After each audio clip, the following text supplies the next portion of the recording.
Access Fort Wayne offers reflections of our community.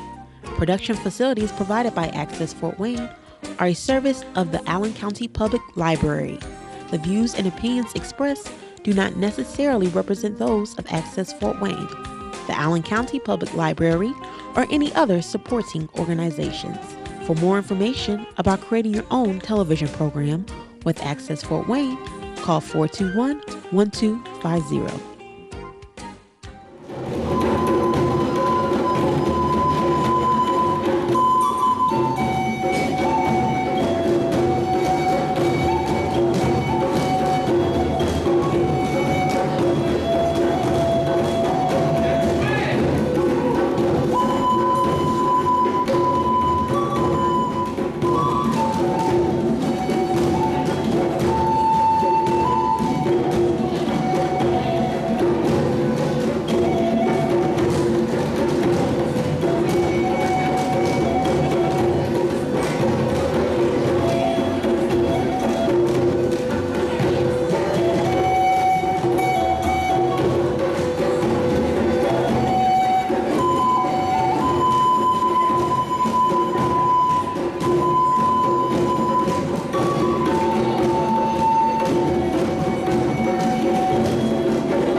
Windia, oh ho ho ho, hey ho, hey ho, yeah yeah yeah.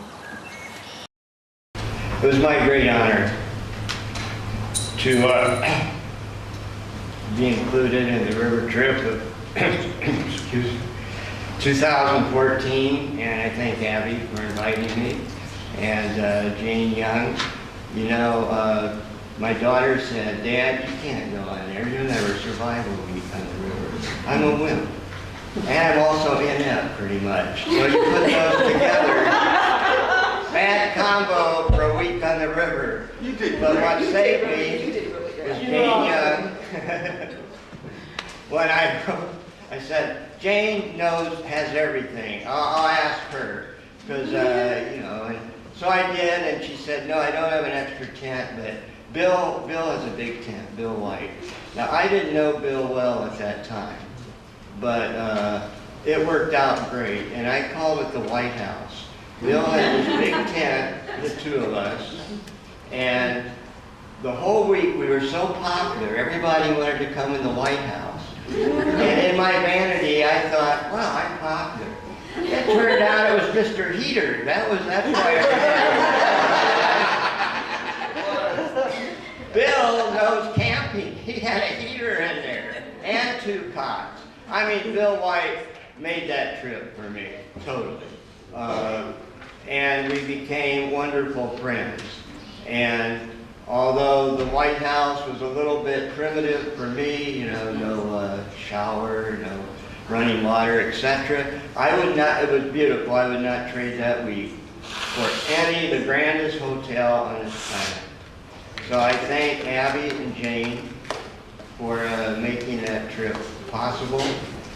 And the clip you're going to see is from my documentary I made about the trip. I was pretty much of no value on that whole trip, just tagging along, except to videotape and take pictures. And so I'm really glad people saw it and said they liked it, and they wanted to do justice to Bill and the trip and save Mommy. And we showed it, thanks to Celia at Indiana Tech, in April. And Kimberly asked for words that would describe Bill White. Well, somebody wrote on a sheet of paper, I asked for comments. I ignored the bad ones, but the good ones said, reflective, inspiring, honest. You want 3 words for Bill White? Those are my 3 words. And before I show the clip, which starts with Jane singing a Native American song at the break of dawn, that's another thing. How was I up at the break of dawn? That trip was just incredible. And Then there's the story of Bill. I don't know if you all know Bill's story, but on that trip, toward the end, the last 2 days, we were at a camp in Grand Rapids, Ohio, a little town on the Maumee River. And Bill and I got to talking about it. He said, I went to school here when I was in the 8th grade. He said, really?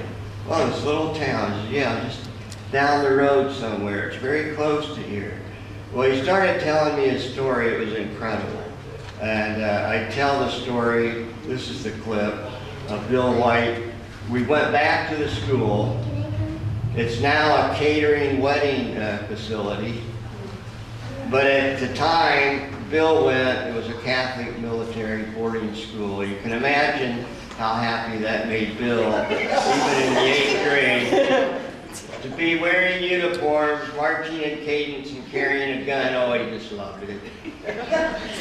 There was 2 things that saved him, he said. The river, because it's on a hill overlooking the Maumee River, and the Diary of Anne Frank, which he read and found inspiring, which is the title. So before I show it, it's about 6 minutes. It's a clip from Anne Frank and the River Traveler. I had to tell one of my favorite Bill White stories. So we're at a pizza joint in Grand Rapids, Ohio. And Bill's saying, he wants to go to the school. He's never been back since the 8th grade. It's now or never. He's not going to drive back there. So I said, I'll go with you. Okay. Lydia went. Is Lydia here? All right. Lydia went with us. But Bill and I were alone in the Pizza Hut, in the pizza joint. So we asked a young waitress, well, where's the school? She said, you just go straight out. Just get in your car, turn that way, go straight down this road 5 miles up on a hill. You can't miss it. I got married in that building. So, okay, Bill and I go out. He's nervous. He goes to the stop sign, turns left, doesn't go straight. We're driving and driving and driving, and I'm thinking, we're going to end up in Canada. I don't know where we're going. Bill, she said, go straight. He's just driving. He's like in a daze. I thought, oh my gosh, I survived this whole trip, but I'm not going to make it back. Finally, he turned around, got the nerve up, and we went. So with that, this is the clip. Thank you very much. Windy, oh, oh, oh, oh, hey, oh, hey, oh, yeah, yeah, yeah. Windy, oh, windy, oh, windy, windy, oh, oh, oh, oh, hey, oh, yeah, yeah, yeah. Bill hadn't been back to school since he attended the 8th grade in 1963. Nazareth Hall Military Academy was an elite Catholic school sitting on a hill overlooking the Maumee River outside the little town of Grand Rapids, Ohio, for boys grades 3 through 8 who came from all over the world. His family wasn't rich. They had to mortgage their house to pay for his stay with the help of the parish. They never questioned the school or the religion. If Bill couldn't fit in, it was because of a defect in him. They didn't send him there to punish him. They sent him there to straighten him out. They did it out of love. They sent him there to become a soldier. He left an anti-war activist. They had to wear uniforms and carry guns, march in cadence from the chapel to the cafeteria. Although now a banquet hall, some of it is the same. His locker is still there. The blackboard he used to write on, the uniforms, the office where a nun deposited him while she went to fetch the priest to discuss his punishment. All alone in the room, Bill saw the keys to the company car hanging on a hook, grabbed them, pushed the window open, and jumped out to freedom. What helped to keep him going was staring at the river and reading Anne Frank, who was 13, Bill's age, when she went into hiding with her family and a few friends in an annex in her father's business, now a worldwide attraction known as the Anne Frank House. She was hunted by Nazis with no hope of escape. Bill didn't want any part of that. He wanted to be like her courage, her ability to make a difference. To Bill, a Catholic or Lutheran or any kind of religious military school is a contradiction in terms. He asked, a religion should be about peace, not war. Why didn't that school prepare us for peace instead of war? Which raged all around Anne Frank, who anxiously listened to the news, huddled around the radio with her family.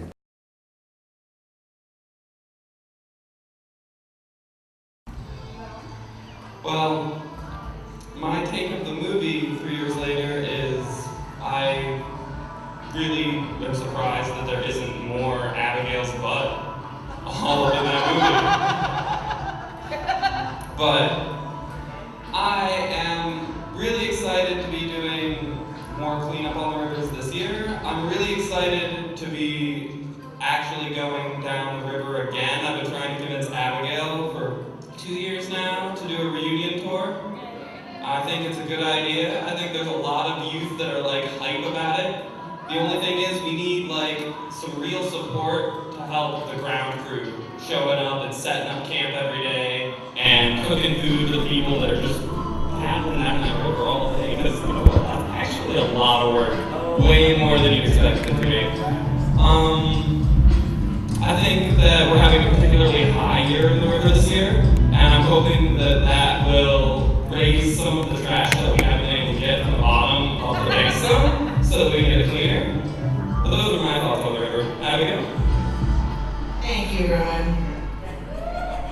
So I see, look a little older now. This was our youngest one that went all the way 141 miles down the river. And now look at him. He's so perfect. So with Bill, when Bill went on the canoe trip, he said, oh, I'm gonna go the whole way. I'm gonna go the whole way. I was like, okay, we're gonna go the whole way. So he wanted me in my canoe going down Jump Ditch. Now, Jump Ditch, you had to carry your canoe. We had fatalities of canoes in Jump Ditch because they ripped out rivets in the canoes, which is impossible. And so I said, Bill, I don't think it's a good idea for you to go down the canal area with me. And he didn't talk to me for 24 hours.